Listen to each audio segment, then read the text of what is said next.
Fala, gente linda do meu canal, chega mais para uma bela conversa sobre direito penal. Mas antes, não se esqueça, inscreva-se no nosso canal, compartilhe os nossos vídeos, comenta, dá aquele like e marca o sininho, porque toda vez que chegar vídeo novo, você vai ficar sabendo.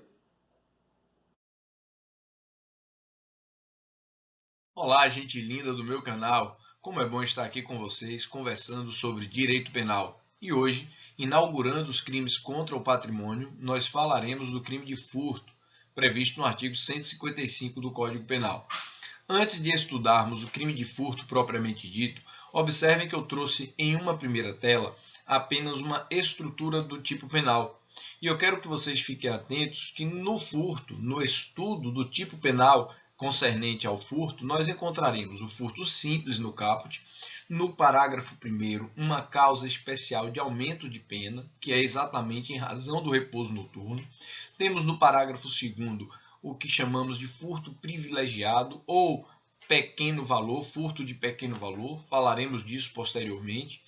Temos também uma cláusula de equiparação, que na verdade é uma norma explicativa, pelo menos é assim que trata o professor Kleber Masson, dizendo que coisa móvel, ou melhor, a coisa móvel é equiparada à energia elétrica e qualquer outra economicamente apreciável. E temos também o furto qualificado, previsto no parágrafo 4º, 4º-A, 5º, 6º e 7º. Sim, falaremos também do furto qualificado. Tá certo? Então, por enquanto, nesta primeira tela, eu quero que você fique atento à estrutura do tipo penal do furto. Na próxima tela, nós falaremos do furto propriamente dito, tá certo?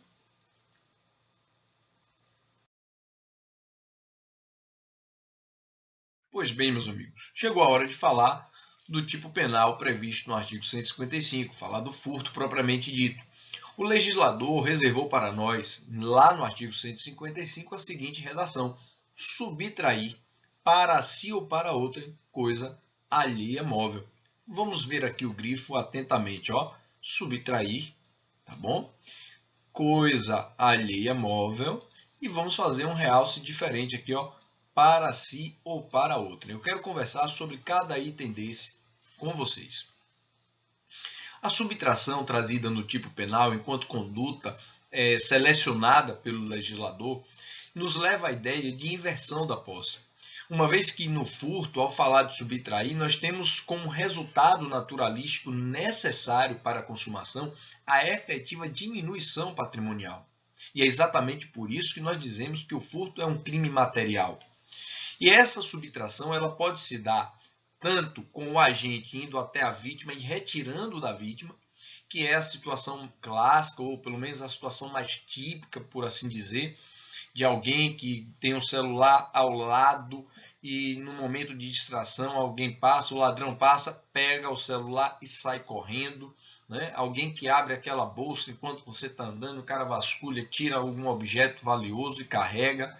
Tá bom? Aquela pessoa, você está andando com um relógio bonito, todo fantástico, de 500 mil reais, meu Deus, não sei nem se tem relógio com esse valor. E aí, de repente, o cara passa, ó, faz um movimento com as mãos de maneira bem leve, suave, leva o seu relógio. Pois bem, meus amigos, essa é a situação mais clara de furto, né? Então alguém vai lá, pega a tua carteira, pega o teu celular, uma joia, enfim. Mas a subtração nem sempre ocorre exatamente dessa maneira. Às vezes, a coisa, o bem, chega ao agente por vontade da vítima. Sim, às vezes a vítima entrega o bem ao agente. E mesmo assim eu posso ter a subtração. E agora você deve estar se perguntando: como assim, Dudu? Como eu terei subtração se a vítima entregou a coisa ao agente? Cuidado. É muito comum, quando estudamos o furto, associarmos de imediato com o crime de apropriação indébita para não gerar confusão. Subtração é uma coisa, a apropriação indébita é outra. Na subtração, ou melhor, no furto, eu tenho subtrair com uma conduta nuclear. Na apropriação indébita, eu tenho apropriação, ou melhor, apropriar-se. de uma coisa de que tem a posse ou a detenção. Esta coisa ali é móvel de que tem a posse ou a detenção. Então é muito comum, numa primeira análise distintiva, dizer que na subtração eu não tenho a posse da coisa, mas na apropriação eu tenho a posse ou a detenção da coisa.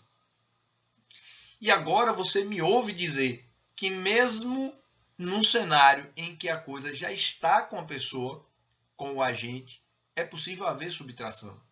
Bate aquela interrogação, complica tudo. Mas eu vou descomplicar para você, meu amigo. O detalhe está exatamente na posse. Se essa posse é vigiada, eu tenho subtração. Se essa posse é desvigiada, eu tenho apropriação indébita. Então percebam, se eu falo de subtração, furto, obviamente, tá certo? Então percebam e me acompanhem no raciocínio.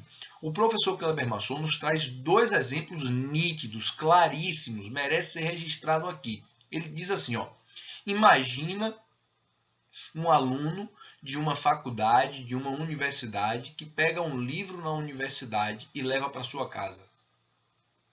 Quando ele chegou lá, ele não recebeu o livro não já está com ele e ele ainda não praticou crime nenhum. Aí, estando em casa, alguns dias depois, ele sente vontade de ficar com o livro definitivamente. Essa posse do livro pelo estudante, ela é vigiada ou desvigiada? Ela é desvigiada, está lá na casa dele, distante da universidade. Ninguém está lá olhando se ele está cuidando do livro, se ele vai devolver ou não. A posse é desvigiada. E se esse estudante, depois de ter retirado o livro, desenvolve a vontade de permanecer com ele definitivamente, nós temos um crime. A apropriação indébita. Artigo 168 do Código Penal. Agora, mais uma vez, buscando o exemplo do professor Kleber Masson, ele diz assim, imagine que alguém em uma loja prova uma roupa, depois coloca outra por cima e sai. Quando você está naquela loja de departamento, toda cheia de vigilância, tem vigilante, segurança na porta, tem vigilância eletrônica, tem câmeras em tudo. Então, lógico, não vai ter lá no lugar onde, no trocador, né? Não vai ter lá, evidentemente, por razões óbvias. Pois bem, o que é que acontece ali, meus amigos? A pessoa já está com a coisa, quando entrou no trocador, perceberam? Ela já tem a posse da coisa. Mas esta posse, ela é vigiada. E ao sair do estabelecimento com a roupa por baixo da sua, o que é que aconteceu? Não foi apropriação indébita, foi furto, porque a posse naquela hipótese era vigiada. Então fiquem atentos, porque a inversão da posse do bem, no caso da subtração, pode se dar quando o agente vai lá e tira da vítima de maneira sem ter a posse prévia, porém é possível que a subtração se dê precedida da posse, mas essa posse vigiada, tá certo? E por falar no momento consumativo, dessa inversão da posse, eu trago para vocês um registro. Existem 4 teorias sobre o momento consumativo do furto.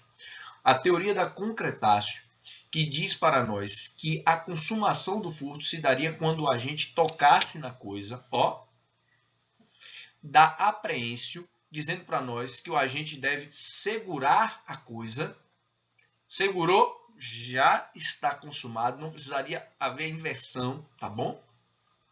Teoria da Amócio, que diz, precisa haver inversão, é tirar da vítima, a inversão da posse, tá com alguém, inverteu a posse, veio para outra pessoa, percebeu? No momento em que o agente tirou da pessoa, inverteu a posse, consumou, mesmo que a coisa venha a ser recuperada imediatamente. Imagine a seguinte situação, de alguém que está aqui no celular, ao desligar, deixou de vacilo, alguém passou, pegou, consumou, saiu correndo. Os policiais viram, intercederam, perseguição, conseguiram prender o ladrão, recuperaram o celular, mas o furto já estava consumado.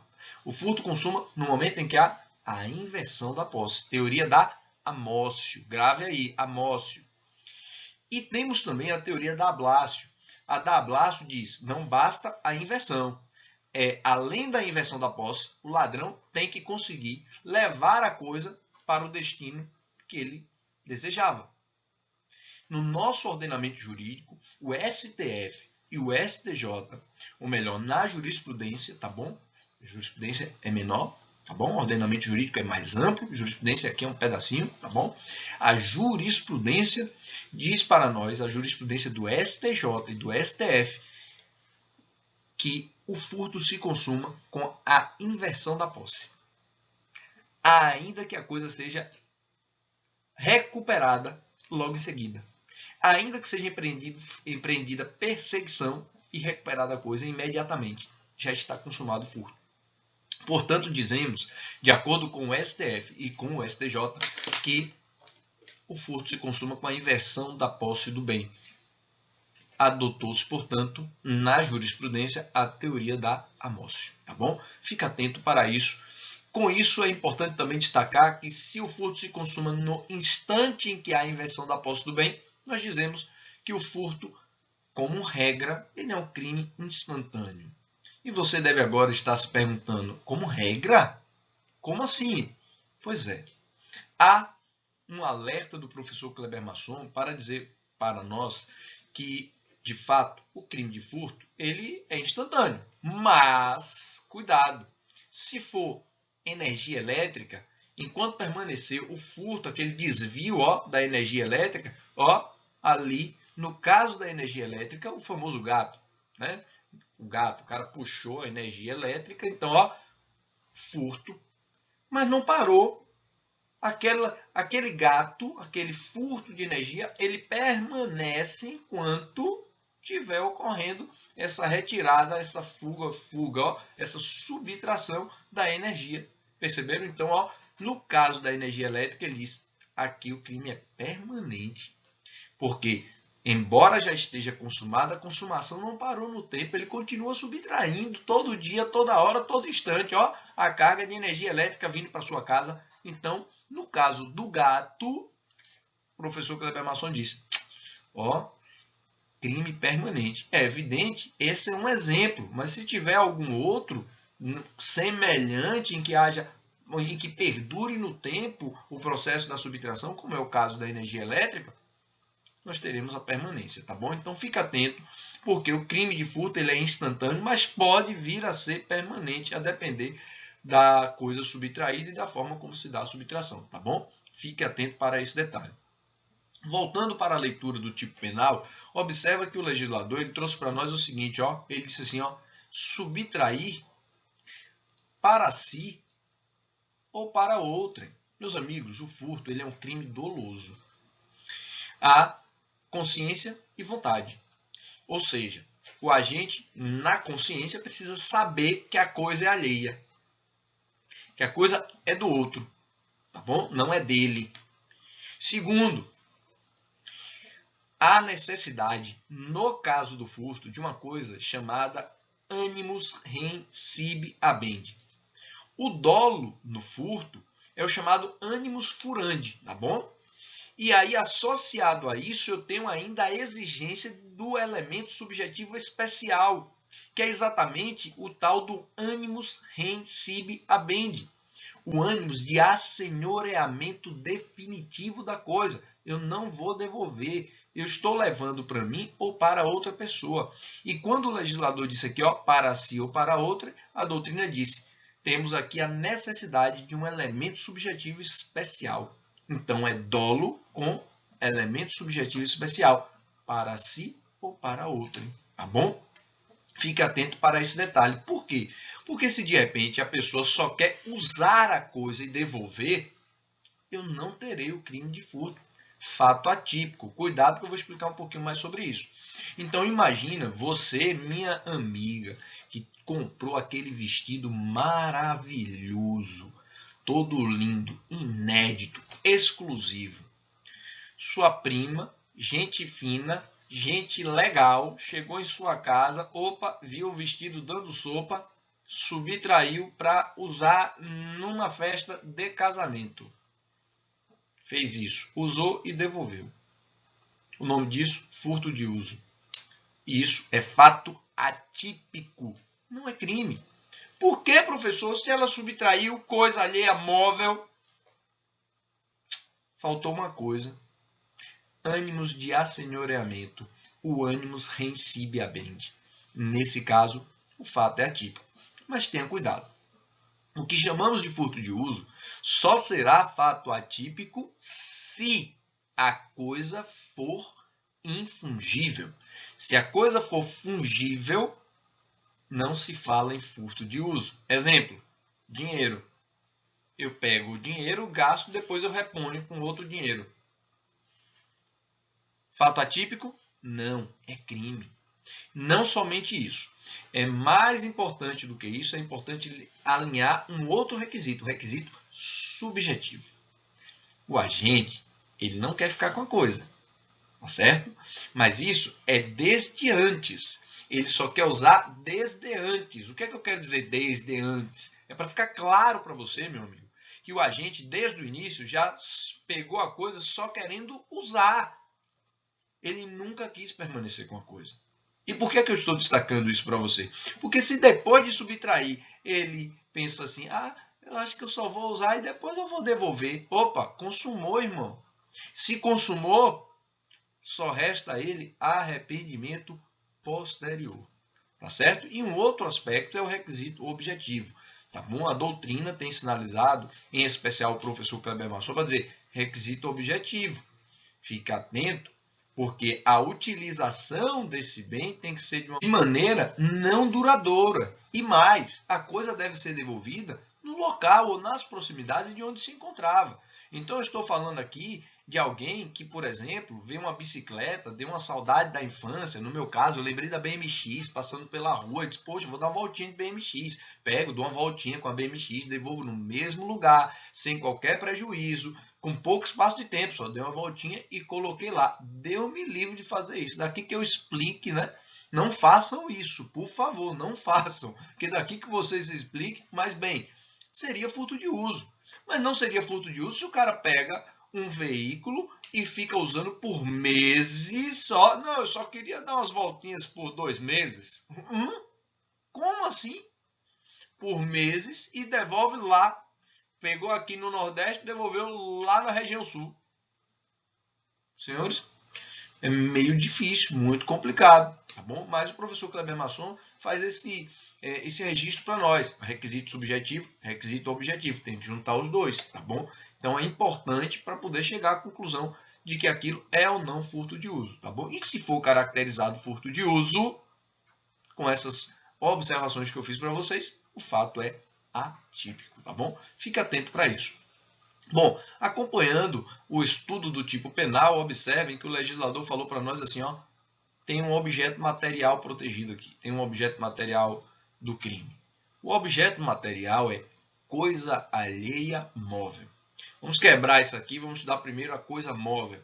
O que entendemos por coisa móvel? Coisa móvel é algo corpóreo, algo que pode ser levado de um lugar para o outro, tipo este pincel. Eu levo de um lado para o outro. Estão percebendo? Marcador, aqui não é pincel, é marcador de um lado para o outro, coisa móvel. O livro, o relógio, a joia, o carro, a moto. Infindáveis exemplos poderíamos trazer aqui. Então, é algo corpóreo. Gravou isso? Pronto. Se ele fala coisa móvel, pode levar de um lugar para o outro, pronto. Vamos lá. Direitos sobre determinadas obras ou sobre alguma coisa. É bem incorpóreo. Não é objeto material do furto. Um imóvel, a casa, não entra também porque é imóvel. Aqui eu só trato do bem móvel, certo? E por bem móvel, o que seria a energia elétrica? Seria bem móvel? Bom, o legislador teve o cuidado de trazer para nós uma norma explicativa equiparando a coisa móvel à energia elétrica. Ele disse aqui no parágrafo 3º, assim, ó, acompanha comigo. Espera aí, vamos lá. Ele diz assim, ó, equipara-se a coisa móvel à energia elétrica ou qualquer outra que tenha valor econômico. Então, a energia elétrica que eu estava mencionando lá no início, o gato. Já ouviu falar no gato? Pois é, meu amigo. O gato, normalmente, é um furto de energia. O agente foi lá, fez um emaranhado, puxou ó, lá do fio para casa e aí tome energia para sua casa. E aí, meus amigos, o que é que eu tenho? Eu tenho furto de energia. Veja que eu não estou falando de utilização de fraude nenhuma, de nenhum artifício e tal. Estou falando de alguém que foi lá e desviou o só trouxe, pegou da rede e trouxe para sua casa. Eu tenho furto de energia. A energia elétrica é equiparada a coisa móvel, então furto de energia. Mas o legislador disse não só a energia elétrica, mas qualquer outra que tenha valor econômico. A energia genética, o sêmen é energia genética e a doutrina diz, pode haver aí furto. Sim, se o sêmen é energia genética, eu também posso ter furto aí.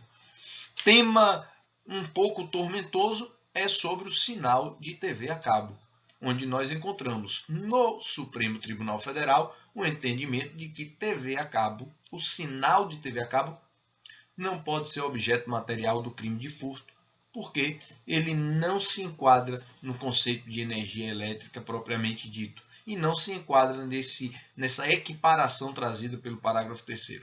Já o STJ diz para nós que TV a cabo, sinal, pode ser considerado objeto material do furto. Percebam como o direito é maravilhoso, né? Você olha para o STF diz, não é objeto material, não pode ser considerado coisa móvel, nem por equiparação. Já o STJ diz, é. Quem está com a razão? Bom, fica difícil saber, né, meus amigos? Pois bem, mas o direito é fantástico justamente porque nós podemos explorar os diversos ângulos, tá bom? Os diversos pontos de vista. E eu trago para você essas duas linhas de pensamento. Retornando ao estudo da coisa móvel, este objeto material do crime, fiquem atentos para um detalhe, meus amigos. A coisa móvel deve ter um valor mínimo significativo, tá bom? E digo isso porque vocês já são sabedores do princípio da insignificância, o princípio da bagatela. O direito penal não deve se preocupar com coisas mínimas, coisas insignificantes. Em sendo assim, o princípio da insignificância, que afasta a tipicidade material, torna atípico o fato. Se eu disser que há uma situação em que eu aplico o princípio da insignificância, o fato é atípico. Como assim princípio da insignificância? Vamos colocar em planos concretos. Eu gosto muito de fazer esse exemplo para os meus alunos em sala de aula. Eu digo assim, ó, sabe aquele biscoito gostoso que você compra para comer uma vez só durante a semana, porque ele tem muito açúcar, que agora tudo é fit, tudo não sei o que, papapá. Pois é, sabe aquele biscoitinho gostoso, cheio de açúcar? Pois é. Imagina se na hora que você vai comer um biscoito, eu não estou falando nem do pacote todo, ó, um biscoito, seu amigo vê você distraído e tira da sua mão, sem violência, sem grave ameaça, e come. O biscoito é coisa alheia móvel nesse caso. O agente subtraiu coisa alheia móvel. Furto para ele? Princípio da insignificância, meus amigos. Porque, embora tenha tipicidade formal, porque a conduta se enquadra formalmente, não há tipicidade material. É insignificante, mas fiquem atentos. O STF e o STJ dizem que o princípio da insignificância realmente exclui a tipicidade. Ele é aplicável ao crime de furto, porém, é necessário o preenchimento de alguns requisitos. Esses requisitos são basicamente o reduzido grau de reprovabilidade da conduta, a inexpressividade da lesão, a ausência de periculosidade social e mais a mínima ofensividade. O professor Kleber Masson diz, ó, esses são requisitos objetivos, precisam estar preenchidos. Se faltar um deles, eu não aplico o princípio da insignificância. E se você buscar na jurisprudência do STJ, você vai encontrar lá o STJ afastando a aplicação do princípio da insignificância, exatamente aquele agente multireincidente. Ou então aquele agente que pratica um furto qualificado, para dizer, nesse caso, a reprovabilidade da conduta é grande. Não posso deixar.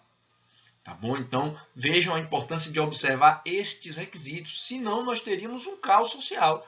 Né? Eu costumo dizer aos meus alunos, brincando, eu digo, aí ninguém ia comprar mais sabonete, ia entrar na loja, pegar o desodorante, quando o cara dissesse, ei, pera aí, esse princípio da insignificância. Não dá, caos social. Né? Precisa ficar atento para isso. O professor Kleber Masson destaca mais, ele diz, não é só isso, tem que ter também requisito subjetivo.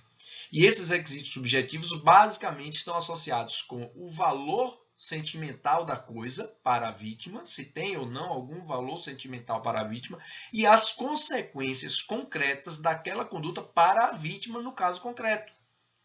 E aí ele chama atenção em relação ao valor sentimental, isso é muito interessante, porque existe divergência, tá bom? Mas ele sinaliza para nós que a maioria da doutrina se inclina para dizer que o valor sentimental deve ser levado em consideração. De modo que pode ser que eu tenha um objeto que materialmente não seja tão valioso, talvez custe alguns centavos ou uns R$2, mas para mim tem um significado enorme. Suponhamos que eu tenha uma caneta de R$2, mas essa caneta foi a única lembrança deixada pelo meu pai, e isso é muito importante, e isso aqui eu guardo há trocentos anos, porque é muito importante para mim. Perdê-la vai me dar vai me deixar extremamente mal. Aí ele diz,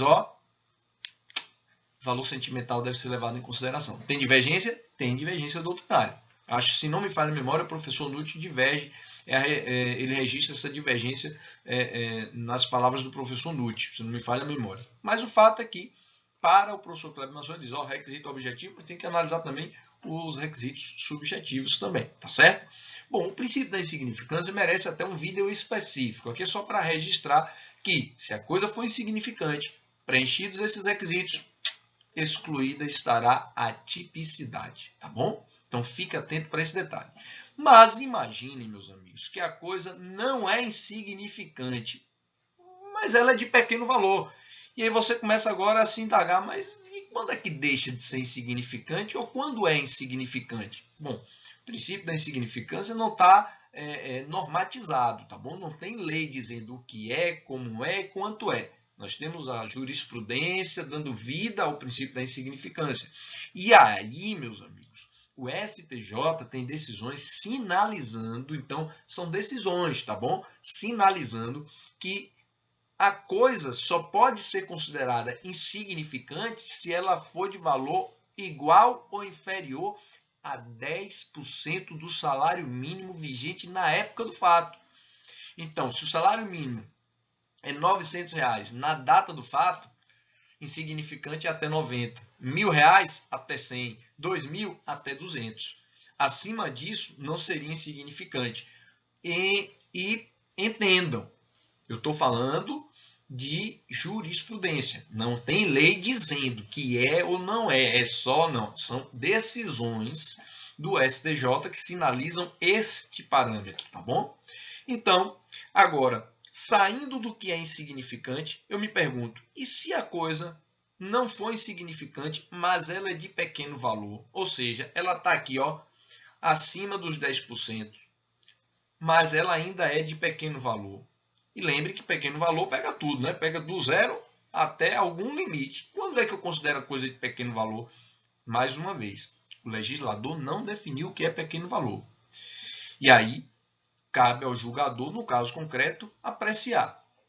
Não há nenhuma decisão vinculando também os juízes nas suas decisões. Mas o STJ tem sinalizado como pequeno valor aquilo que não ultrapassa um salário mínimo. Portanto, meus amigos, vejam, quando eu falo de princípio da insignificância, o fato é atípico. Mas quando eu falo de pequeno valor, o fato é típico, mas eu tenho uma regra diferente para ele. O legislador nosso percebeu que, às vezes, há algumas circunstâncias que permitem suavizar o tratamento penal. Então, ele criou o que nós chamamos de furto privilegiado ou furto de pequeno valor. Acompanha comigo o parágrafo 2º do artigo 155. Ele diz assim, se o criminoso é primário e é de pequeno valor, vamos grifar esse pequeno valor aqui com o vermelhinho para dar mais... E é de pequeno valor a coisa furtada, o juiz pode... 3 coisas, tá bom? 3 coisas o juiz pode. Vamos lá. Primeiro, substituir a pena de reclusão pela de detenção, ou diminuir a reclusão de 1 a 2 terços, ou ainda aplicar somente a pena de multa. Entendam que aqui é um direito subjetivo do réu.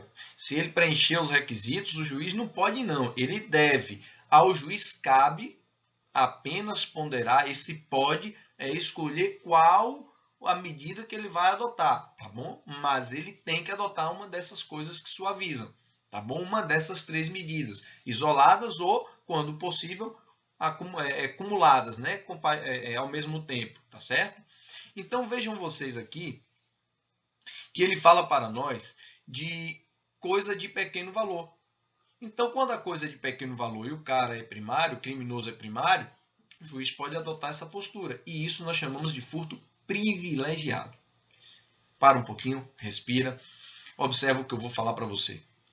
Esse parágrafo 2º do artigo 155, meus amigos, ele será aplicado também, quando eu digo será aplicado também, ou seja, ao juiz será dada a possibilidade de aplicar uma dessas situações, dessas consequências suavizadoras no crime de estelionato, no crime de apropriação indébita e no crime de receptação.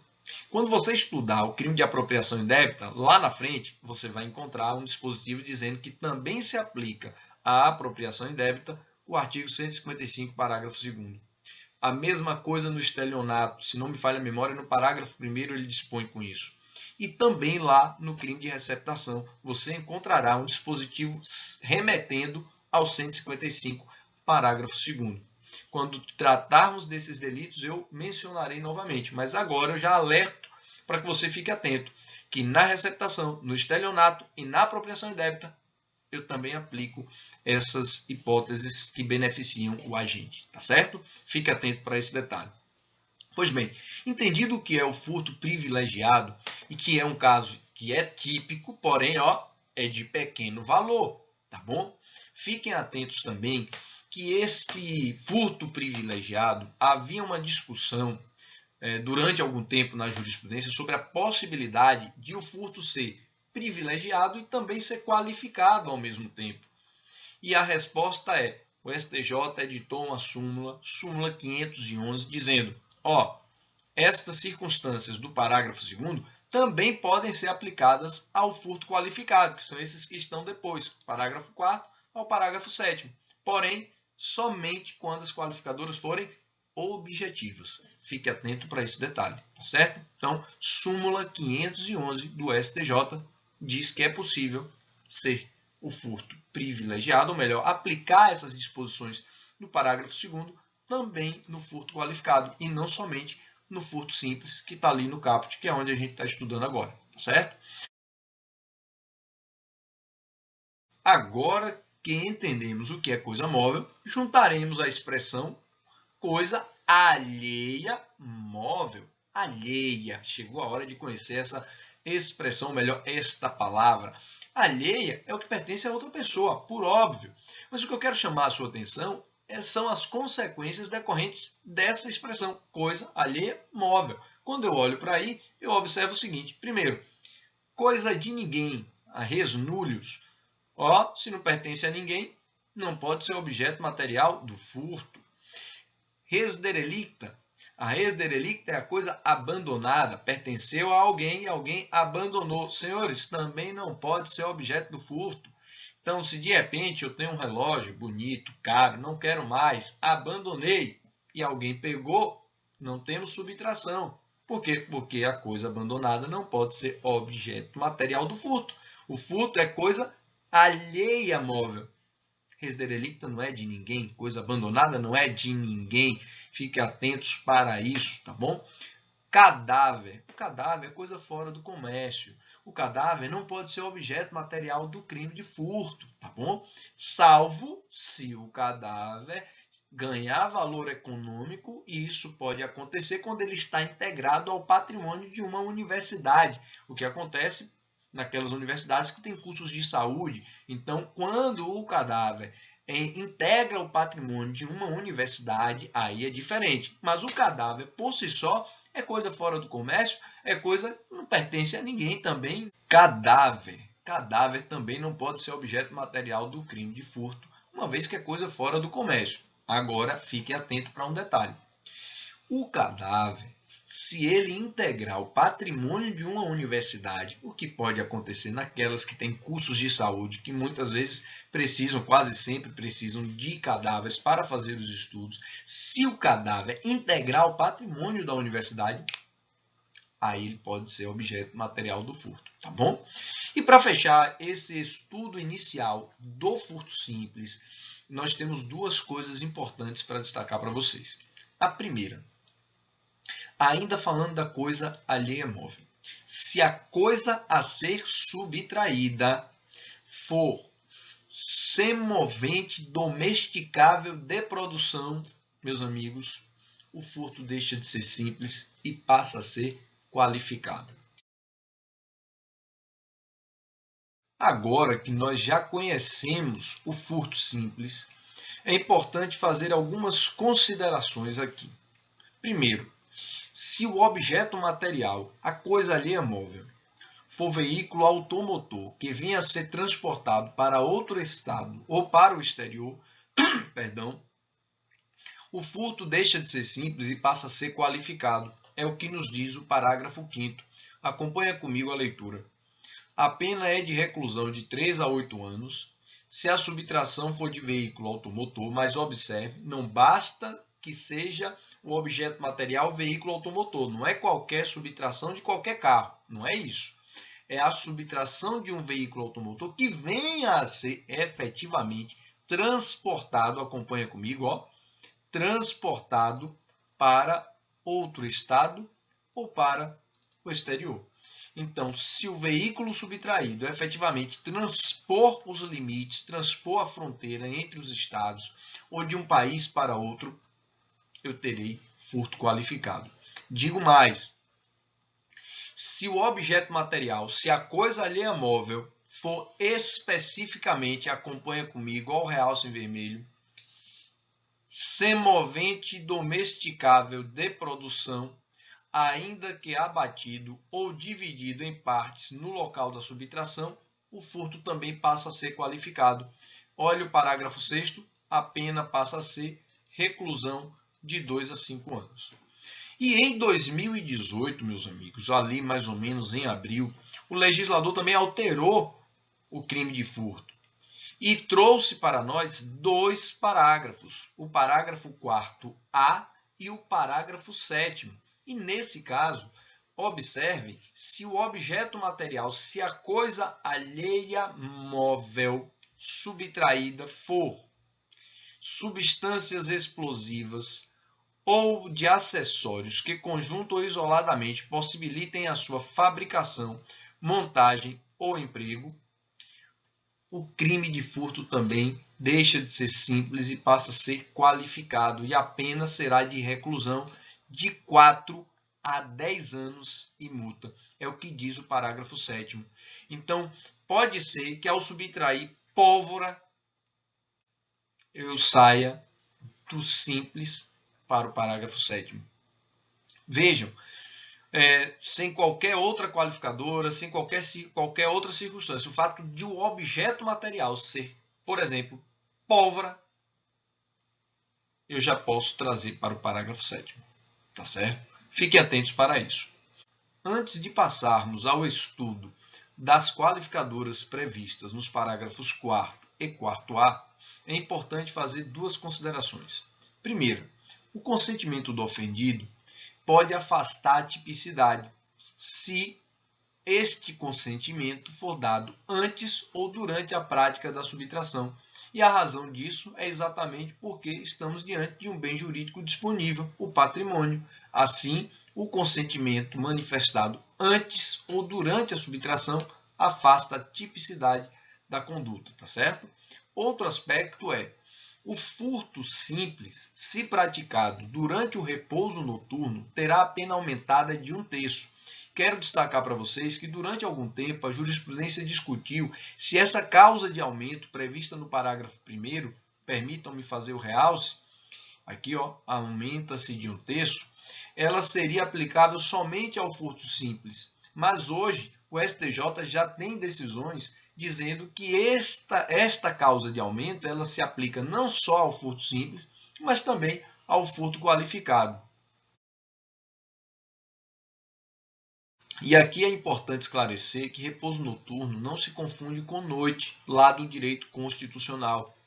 Lá no direito constitucional, saber o que é dia, saber o que é noite, lá no artigo 150, violação de domicílio, também somos chamados a estudar sobre isso. Eu quero destacar para você que repouso noturno não se confunde necessariamente com a noite lá do direito constitucional. Seja de 8 às 18 ou do alvorecer ao crepúsculo, tá bom? Não é isso. Repouso noturno é aquele horário que aquela comunidade, aquela localidade costuma se recolher para dormir. É aquele horário em que as ruas estão vazias. Portanto, isso deve ser analisado caso a caso. Isso não é uma definição objetiva. É o juiz, à luz do caso concreto, considerando como é a dinâmica social naquele local. É isso que deve ser observado. E é muito fácil de perceber, por exemplo, se você comparar a zona urbana com a zona rural. O horário de repouso noturno da zona rural é um, da zona urbana é outro. Você vai observar que, mesmo depois das 18 horas, já escuro, você ainda tem movimento na zona urbana. E a depender da cidade, isso se estica um pouco mais. Mas, se você for para a zona rural, a zona rural tende a se recolher, as pessoas tendem a se recolher mais cedo. Então, repouso noturno não é necessariamente aquele conceito de noite lá do direito constitucional. Destaco também que aqui não precisa ser residência, pode ser residência ou um imóvel comercial e não precisa ter ninguém na casa. E ainda que tenha alguém, não precisa que ninguém esteja, não precisa que todo mundo esteja dormindo. Pode ser que alguém esteja com insônia lá e for assistir o Corujão, sessão de gala, e aí chegou o ladrão. Pois é, repouso noturno. O que interessa é o horário, tá bom? Não importa se tem pessoas na casa, se todos estão dormindo, fiquem atentos para esse detalhe, tá bom? Muita atenção. Agora, meus amigos, eu quero que vocês venham comigo conhecer o parágrafo 4º, que traz para nós uma figura qualificada. Lá, o legislador nos disse que a pena do furto passa a ser de 2 a 8 anos e multa se praticado com destruição ou rompimento de obstáculo à subtração da coisa. Nós estamos diante de situações como arrombar uma porta, quebrar uma vidraça, quebrar uma portinhola, destruir a fechadura para poder ingressar no recinto e subtrair as coisas. Basicamente é esse o desenho que nós temos aqui. Mas eu quero destacar para vocês que se a destruição da coisa, ou melhor, a destruição do obstáculo à subtração, se der com a utilização de explosivo ou artefato de efeitos análogos que cause perigo comum, nós não estaremos no inciso 1 do parágrafo 4º, mas sim no parágrafo 4A. Em abril de 2018, o legislador trouxe para nós essa nova qualificadora, e a pena passa a ser de 4 a 10 anos e multa se houver o emprego de explosivo ou de artefato análogo que cause perigo comum. E aqui eu quero chamar a sua atenção para uma observação que o professor Kleber Masson salienta. Ele diz assim, olha, não basta utilizar um explosivo. É importante observar se a utilização do explosivo de fato ocasionou perigo comum. Então, se o agente utilizar explosivo num lugar totalmente deserto, afastado, onde não há ninguém por perto, nem possibilidade de ninguém passar por ali, mesmo ele utilizando o explosivo, não caracterizaria a qualificadora do parágrafo 4A. Ou seja, é necessário que, com a utilização do explosivo, de fato ocasione perigo comum. Advertindo a você, meu amigo, que causar perigo não significa lesionar. Causar perigo é expor a perigo, ou seja, a possibilidade de dano, seja à pessoa, seja ao patrimônio. De um modo geral, é isso que nós falamos quando estudamos lá Nos crimes contra a incolumidade pública, os crimes de perigo comum, basicamente se delineiam com essa ideia, tá bom? Integridade física, patrimônio ou vida de alguém. Então, se a utilização de explosivo ou artefato de efeitos análogos não resultar em perigo comum, nós não teremos essa qualificadora do parágrafo 4º-A.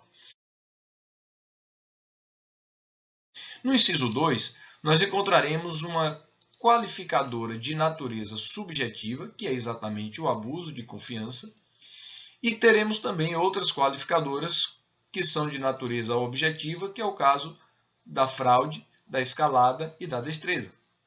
Se o furto for cometido mediante abuso de confiança, ele será qualificado. E o abuso de confiança aqui, evidentemente, fiquem atentos, é uma pessoa que goza de confiança. E por gozar de confiança, ela tem um acesso mais facilitado, porque a coisa fica mais desvigiada, menos protegida. Então, ela tem um acesso mais facilitado. Imagine alguém que trabalha em um determinado lugar por longos anos, as pessoas daquele lugar já confiam plenamente nessa pessoa e aí, de repente, ela decide subtrair alguma coisa que tem lá. Essa pessoa que goza de confiança, ela conhece todos os lugares, sabe onde estão guardados os pertences mais valiosos, entra e sai sem qualquer problema, sem qualquer prestação de contas, sem qualquer tipo de pressão ou de acompanhamento. Vejam vocês, se ela abusa dessa confiança para subtrair joias, para subtrair um relógio caríssimo, tá bom? Eu estou falando um exemplo de joias, relógio caríssimo, mas pode ser qualquer coisa alheia-móvel, tá bom? Que seja objeto material do furto. Aí nós teremos um furto qualificado, mas fique atento. Não basta ser uma pessoa que tem confiança, não basta ser uma pessoa que goza desta confiabilidade. É preciso que ela utilize disso para subtrair. Porque se ela, mesmo gozando da confiança, comete o furto de uma maneira por outro meio que não seja o abuso de confiança, não vai caracterizar o furto qualificado. Então imagine que mesmo gozando de confiança, a pessoa pulou o muro de madrugada, rompeu o vidro para poder entrar e pegar as coisas que estavam lá. Será qualificado pela destruição ou rompimento de obstáculo, mas não pelo abuso de confiança. Perceberam? O abuso de confiança não é só pessoa que eu confio, é pessoa que eu confio e que abusa desta confiança. Tá certo? Fica atento para esse detalhe. Na sequência, nós encontraremos mediante fraude. Mediante fraude significa a utilização de algum ardil, artifício, de alguma forma de enganar a pessoa, mas fiquem atentos. No furto mediante fraude, o agente ilude a vítima para que a vítima deixe a coisa desvigiada e depois ele vai lá e subtrai. É aquele caso de alguém que chega na porta, eu falo isso para os meus alunos, bate lá, olá, boa tarde, eu sou funcionário da Companhia de Energia Elétrica. Tudo mentira. Pegou uma roupa, um boné, um crachá, tudo fabricado, tudo falsificado, se apresentou como tal. Se alguém que você não conhece bate na tua porta e pede ingresso, você não deixa entrar porque você não conhece. Mas se ele se apresenta como funcionário da Companhia de Energia Elétrica, dizendo que eu preciso muito ingressar para poder aferir os índices de energia e tal, porque pode dar uma conta bem menor para o senhor. Aí, não conheço, mas ele é funcionário, deixo ele entrar. Percebam, ele ingressou mediante fraude. E ao ingressar mediante fraude, ele teve acesso facilitado às coisas que estavam dentro da casa. E de repente ele encontra lá um objeto extremamente valioso, subtrai e leva. A vítima não entregou a coisa. A vítima apenas permitiu que ele entrasse porque acreditou que ele seria. E aí está o artifício, tá bom? Ele seria, mas não é um funcionário da Companhia de Energia Elétrica. Perceberam? Então, nesse caso, eu tenho também um furto qualificado. Nesse caso, mediante fraude. Tá bom? Mas, Dudu, e se de repente a vítima entregar a coisa porque ele usou de uma boa conversa ou até mesmo dessa condição tal de funcionário?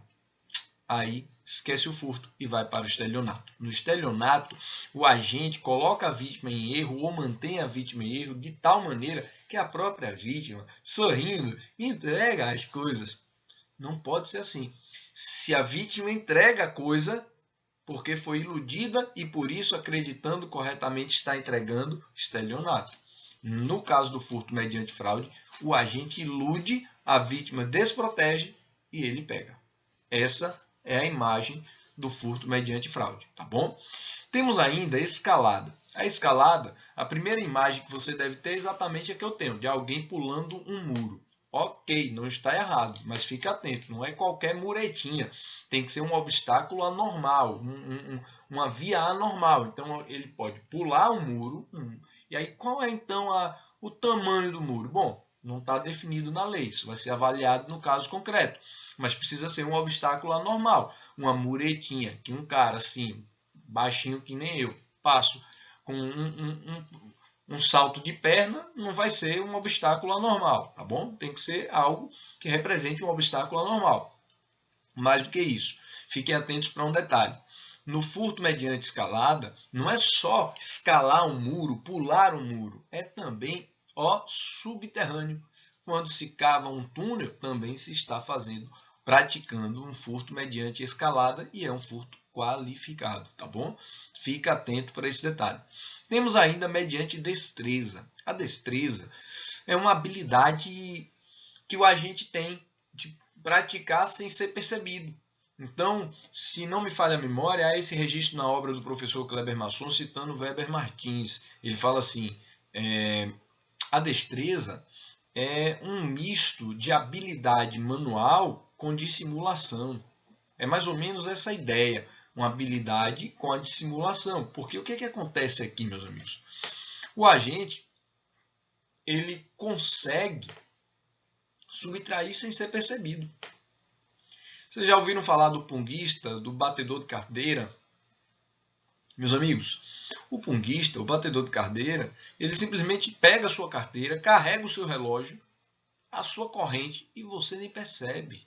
Ele conversa com você, tira o relógio, você não vê.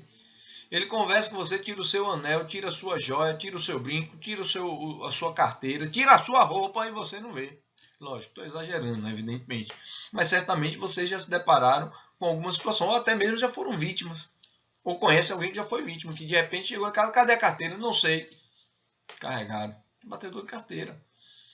Então ele tem esta habilidade diferenciada e ele consegue fazer sem ser percebido. Aí fica atento para um detalhe.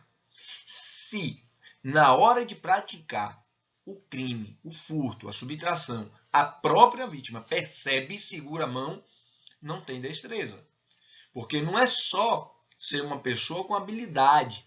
É a pessoa que tem habilidade e consegue utilizar dessa destreza para subtrair. Se a própria vítima percebe, ele não conseguiu ter destreza, por óbvio. Mas fiquem atentos.